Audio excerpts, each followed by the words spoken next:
ഹിമഗിരിമുടികൾ കൊടികൾ ഉയർത്തി, കടലുകൾ പടഹമുയർത്തി, യുഗങ്ങൾ നീന്തി നടക്കും ഗംഗയിൽ വിടർന്നു താമരമുകുളങ്ങൾ.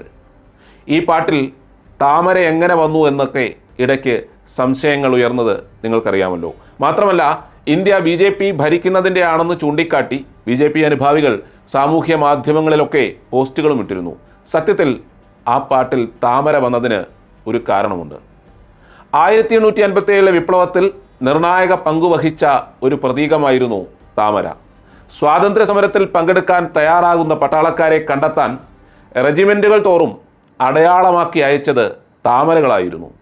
ഓരോ പട്ടാളക്കാരും അടുത്തയാൾക്ക് കൈമാറി. അങ്ങനെയായിരുന്നു സ്വാതന്ത്ര്യ സമരത്തിൽ പങ്കെടുക്കാനുള്ള സമ്മതം പട്ടാളക്കാർ അറിയിച്ചിരുന്നത്.